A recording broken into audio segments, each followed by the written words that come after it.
अस्सलाम वालेकुम स्टूडेंट्स, आज हम बात करने वाले हैं इन्वेंटरी वैल्यूएशन पर। और इन्वेंटरी वैल्यूएशन में हमारा जो सिस्टम होता है एक, जिसको हम कहते हैं पीरियोडिक इन्वेंटरी सिस्टम, और उसमें तीन अलग अलग मेथड्स आपसे पूछता है, फीफो, लीफो और वेटेड एवरेज। तीनों ही मेथड्स को आज की इस वीडियो में हम डिस्कस करेंगे। आइए बेटा पढ़ते हैं। यहाँ पर हमारे पास एक क्वेश्चन है, इस क्वेश्चन को सॉल्व करते हुए साथ साथ कॉन्सेप्ट बनाते हुए चलते हैं। क्या लिखा था? Inventory record of Danish trading company for the month of October is as under. बेटा अक्टूबर के महीने की इंफॉर्मेशन आपको यहाँ पर दे रहा है वो, और आप देखो तो ये चार डिफरेंट डेट्स पर चार डिफरेंट जो वो इंफॉर्मेशन आपको प्रोवाइड की गई है। नंबर 1 अक्टूबर 1 पे कहता है आपसे कि opening inventory 3000 units at the rate of ₹8। ठीक है, यानी 8 रुपये के हिसाब से आपने 3000 यूनिट्स आपके पास ऑलरेडी मौजूद थे ओपनिंग इन्वेंट्री के अंदर। अच्छा, उसके बाद नंबर 7 पे यानी 7 अक्टूबर पे आपसे कहता है कि 6000 units at the rate of ₹9, यानी आपने परचेज किए 6000 यूनिट्स और उसका रेट क्या था? 9 रुपये।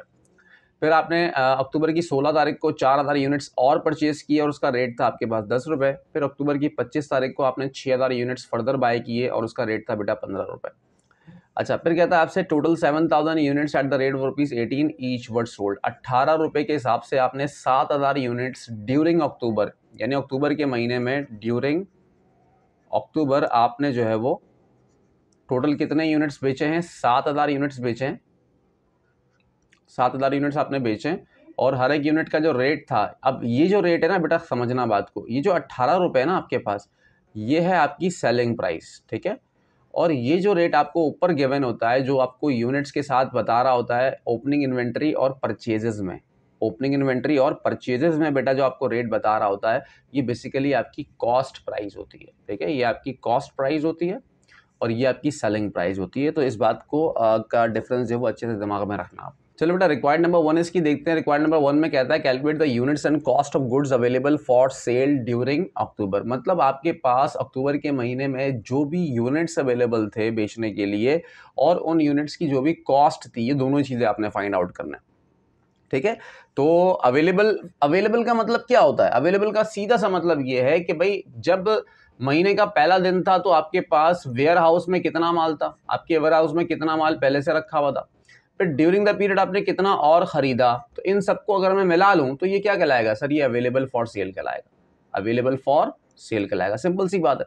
लेकिन यहां पर उसने तुमसे दोनों बातें कही है ना कि भाई यूनिट्स भी बताओ और कॉस्ट ऑफ गुड्स और उसकी कॉस्ट भी बताओ। तो ये कैसे करना होता है आओ दिखाता हूं।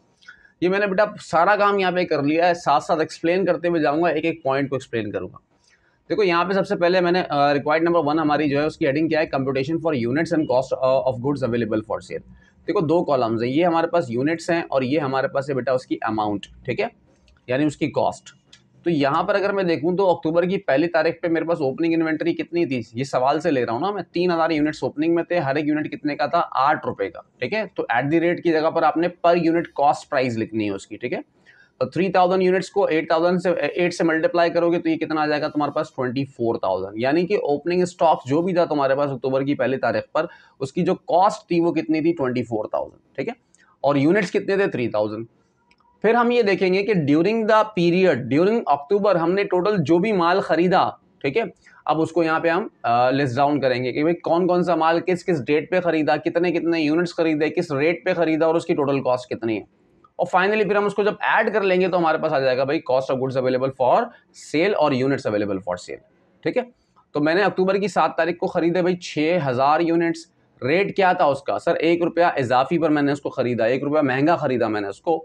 तो 6000 मल्टीप्लाई बाय 9 करूंगा तो कितना आएगा? 54,000।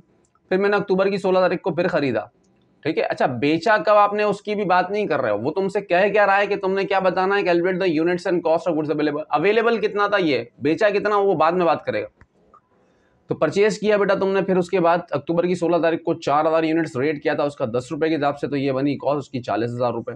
फिर कहता है अक्टूबर की 25 तारीख को हमने फिर से परचेज किया। ठीक है, ये सारी इन्फॉर्मेशन कहाँ से ले रहा हूँ? ये सवाल में गिवन है बेटा, 1 2 3 4 ये सब गिवन है। ठीक है, और रेट भी गिवन है, यूनिट्स भी गिवन है। ठीक है, तो ये उठा के मैंने लिख दिया यहाँ पर। ठीक है, बहुत आसान सवाल है, बहुत सिंपल सी चीजें। तो 6000 मल्टीप्लाई बाय 15 करूंगा तो ये कितना आ जाएगा? मेरे पास 90,000 आ जाएगा। ठीक है, अब इन दो कॉलम्स को देखो, एक यूनिट्स का कॉलम देखो और दूसरा अमाउंट यानी टोटल कॉस्ट का कॉलम देखो। तो इन चारों को जब मैं ऐड कर लूंगा तो मेरे पास कितने यूनिट्स आए टोटल? सर 19,000। कैसे सर? 3000 यूनिट्स तो मेरे पास ओपनिंग में थे और ये 6, 4, 10 और 6, 16, ये 16,000 यूनिट्स मैंने ड्यूरिंग अक्टूबर परचेज किए, तो 16 और 3 कितने हो गए? 19,000। सर किस लिए किया था ये परचेज हमने? लाजमी सी बात है, बेचने के लिए किए थे। तो इसका मतलब कि मेरे वेयर हाउस में आज जो टोटल यूनिट्स अवेलेबल थे, आज या टोटल यूनिट्स मेरे पास जो अवेलेबल थे, 19,000 यूनिट्स अवेलेबल थे फॉर सेल। और उन 19,000 यूनिट्स की कॉस्ट कितनी थी सर? 2,08,000 रुपए। ठीक है, ये कैसे आया सर? हमने कॉस्ट को ऐड कर लिया, मतलब उसकी अमाउंट को ऐड कर लिया, तो ये कहलाएगा मेरे लिए। मैंने देखो यहाँ पे क्या लिखा है, मैंने लिखा है गुड्स अवेलेबल फॉर सेल। ठीक है, ये उसकी यूनिट्स, ये उसकी कॉस्ट। ठीक है, क्लियर हो गया? अब जो रिक्वायर्ड नंबर 2 है हमारा, रिक्वायरमेंट नंबर 1 यहाँ पर खत्म हो जाती है। 2 में कहता है calculate the number of units in ending inventory. ठीक है, एंडिंग इन्वेंट्री में यूनिट्स कितने, मतलब एंडिंग यूनिट्स बताना है तुमने। तो सीधी सी बात है कि मेरे पास जो भी टोटल है, उन टोटल में से मैंने जितने बेच दिए, तो ये लाइन तुम्हारे काम आएगी। अब क्या लिखा है यहाँ पे? Total 7,000 units at the rate of ₹18 each were sold. तो अभी कितने में बेचा उस पर बात नहीं कर रहे, कितने यूनिट्स बेचे उसकी बात हो रही है। तो मैं क्या करूंगा, इसके लिए क्या करना होगा, हम हेडिंग लगाएंगे भाई computation for ending units. Total units available for cell कितने थे? 19,000, जो कि मैंने यहां से लिए हैं। ठीक है, ये ठीक है।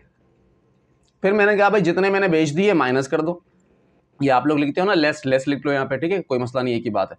यूनिट सोल्ड कितने बेटा? 7,000, हमने 7,000। तो सीधी सी बात है सर, 19,000 यूनिट्स में से 7,000 यूनिट्स अगर मैंने बेच दिए तो एंडिंग में कितने बचे सर? 12,000। ये यूनिट्स अभी भी मेरे क्या है बेटा? ये अनसोल्ड यूनिट्स हैं। ठीक है, ये मेरे स्टॉक में अभी भी मौजूद है। तो यही हमने यहाँ पर फाइंड आउट करना था, बहुत छोटी सी रिक्वायरमेंट थी। नेक्स्ट पे आ जाओ बेटा, जो असल काम होता है, हमने जो समझना होता है इसके अंदर, वो क्या है? Calculate the value of ending inventory using periodic inventory system under each of the following methods. पहला है फीफो, दूसरा लीफो, तीसरा वेटेड एवरेज। तो तीनों से ही बेटा मैंने यहाँ पे करवा दिया आपको। Computation for cost of ending inventory using FIFO method, ये फीफो है, यूजिंग लीफो मेथड, और ये आएगा यहाँ पे वेटेड एवरेज मेथड। ठीक है, आओ बारी बारी समझते हैं। देखो बेटा, जब भी तुम्हें एंडिंग इन्वेंटरी जाननी हो या कॉस्ट ऑफ गुड्स सोल्ड जानना हो, ये दो बातें आपसे आमतौर पे पूछी जा सकती हैं, कॉस्ट ऑफ एंडिंग इन्वेंटरी और कॉस्ट ऑफ गुड्स सोल्ड। ठीक है, अब देखो मैं क्या करूंगा, उसके लिए मुझे जो इन्फॉर्मेशन चाहिए ना, वो ये पता होना चाहिए कि मैंने कितने नंबर ऑफ यूनिट्स बेचे हैं। तो मैंने 7,000 यूनिट्स बेचे। तो अब जब 7,000 यूनिट्स बेचे हैं, तो सर 7,000 यूनिट्स को बेचने का पैटर्न क्या था हमारे पास? तो अगर तो मैं फीफो मेथड फॉलो कर रहा हूं ना बेटा, तो फीफो मेथड का मतलब होता है first in first out, first in first out. ठीक है, मतलब जो पहले इन हुआ वो पहले आउट होगा, मतलब जो पहले खरीदा गया उसे पहले बेचेंगे, आसान लफ्जों में। तो मेरे पास अगर मैं ये टेबल देखूं अपने पास, तो सबसे पुराना यूनिट्स कौन सा है सर? ये वाले सबसे पुराने यूनिट्स है मेरे पास अक्टूबर की फर्स्ट पे। तो इन 7,000 यूनिट्स को कैसे बेचना शुरू किया होगा मैंने? पहले मैंने ये 3,000 यूनिट्स पूरे बेचे होंगे। ठीक है, तो 7 में से 3 तो ये वाले बिक गए। फिर अक्टूबर की 7 तारीख को जो मैंने यूनिट्स खरीदे थे वो कितने थे? 6,000। इनमें से मैंने 4,000 यूनिट्स और बेच दिए। तो कितने बचे इसमें से? यानी 7,000 मैंने बेचने ना, तो 7,000 को पूरा करने के लिए क्या करना होगा? 3,000 ये बेचे, 4,000 ये बेचे, इनमें से 4,000 बेचे। ये अलग अलग क्यों कर रहे होते हैं? रेट की वजह से कर रहे होते हैं बेटा। देखो, इसका रेट अलग है, इसका रेट अलग है। ठीक है, अब यहाँ पे यूनिट्स बचे कितने सर? 2,000।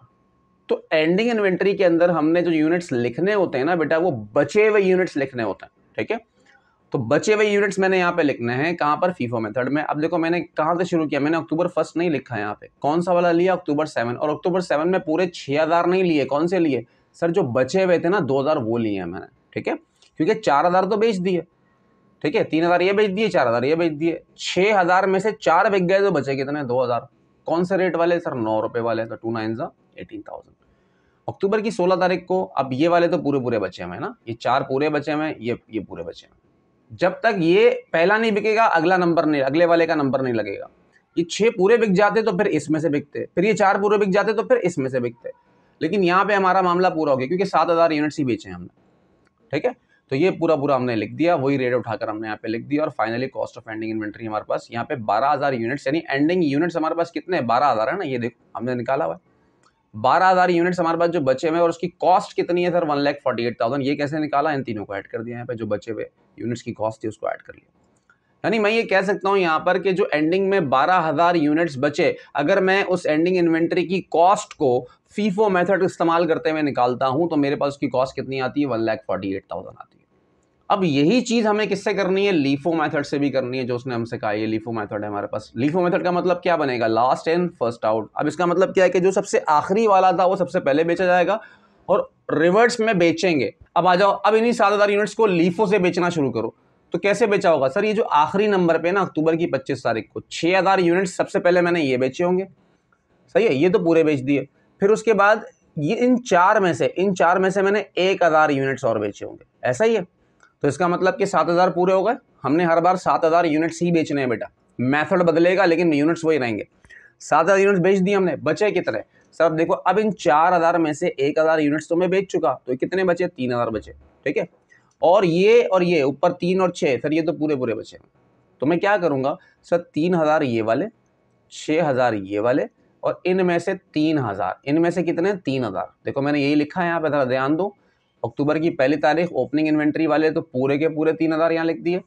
अक्टूबर की 7 तारीख परचेज 6,000 यूनिट्स 9 रुपए वाले पूरे के पूरे मैंने यहाँ पे लिख दिए। और उसके बाद अक्टूबर की 16 तारीख 4,000 में से 1,000 बेच चुका हूं, तो कितने लिखे सर, 3,000 लिखे, 10 रुपए रेट वाले। सिंपली क्या करना है, इन सबको मल्टीप्लाई कर दो और फाइनली तुम्हारे पास यहाँ पे कॉस्ट ऑफ एंडिंग इन्वेंट्री निकल कर आ जाएगी। अगर वो तुमसे पूछ लेता कि कॉस्ट ऑफ गुड्स सोल्ड, तो फिर बात डिफरेंट होती ना हमारे पास। फिर कॉस्ट ऑफ गुड्स सोल्ड, फिर जो बेचे हुए यूनिट्स हो रहे होते हैं ना, वो लिख रहे होते हैं हम यहाँ पे। अभी कौन से लिख रहे हैं, अभी हम लिख रहे हैं बचे हुए यूनिट्स। तो हमेशा सवाल पे ध्यान दो, अगर वो कहता है कि एंडिंग यूनिट्स निकालो, तो तुमने इन फीफो लीफो में कौन से यूनिट्स का इस्तेमाल करना है, कौन से यूनिट्स को लिखना है जो बच गए हैं, जो बिक नहीं पाए।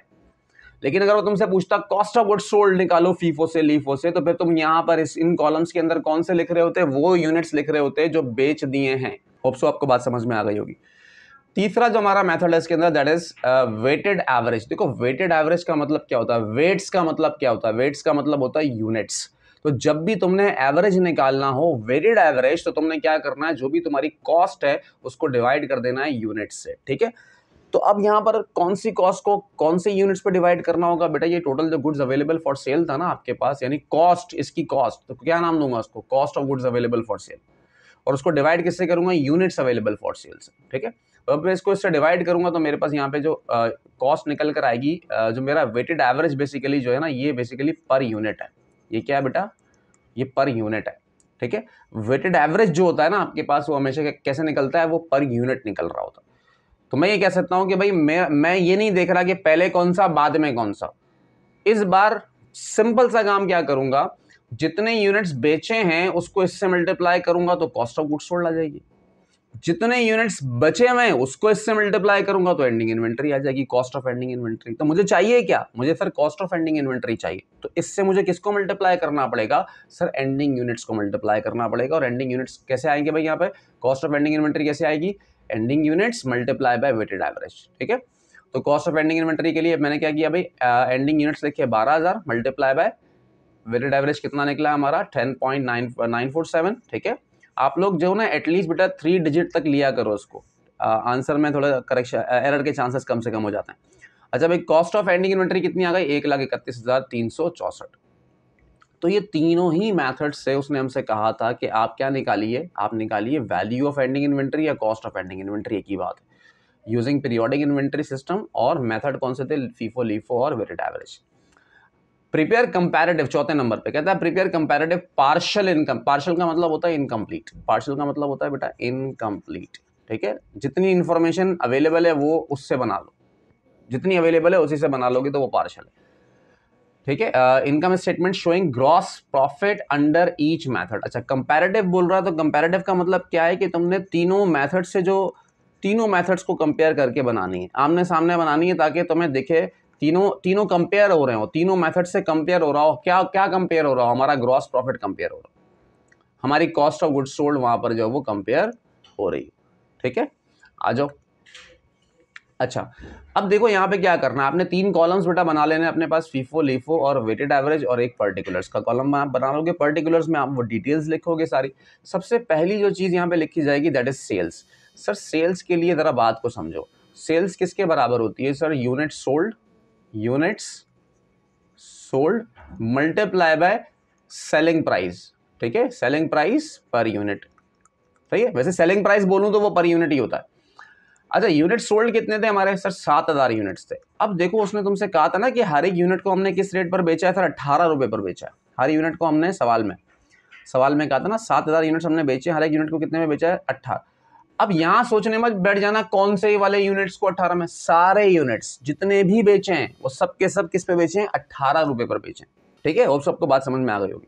तो इसलिए बेटा आप सेल्स पे अप्लाई नहीं होता ये फीफो लीफो, बच्चों का ये भी बड़ा कंफ्यूजन है कि फीफो लीफो वैलिडिटी ये सेल्स पे अप्लाई नहीं होता बेटा, ये अप्लाई होता है कॉस्ट ऑफ गुड्स सोल्ड और एंडिंग इन्वेंटरी के ऊपर। इसकी मेथड के बदलने से दो चीजें बदलती हैं बेटा, याद रखना, मेथड के बदलने से दो चीजें बदलती हैं, एक तो एंडिंग इन्वेंटरी, दूसरा कॉस्ट ऑफ गुड्स सोल्ड। एक तो एंडिंग इन्वेंटरी, दूसरा कॉस्ट ऑफ गुड्स सोल्ड। तो इन दो चीजों के ऊपर बेटा फर्क पड़ेगा, फीफो का असर जो वो आपकी सेल्स पर नहीं पड़ेगा। तो ये देखो बेटा तीनों में मैंने सेल्स को कॉमन लिखा है। ठीक है, अब ये मत सोचना कि यार ये फीफो से सेल निकली हुई है, ये लीफो से, बेटा सेल तो सेल है यहाँ पे, फीफो लीफो या वेटेड एवरेज हो उसका इससे ताल्लुक ही नहीं है।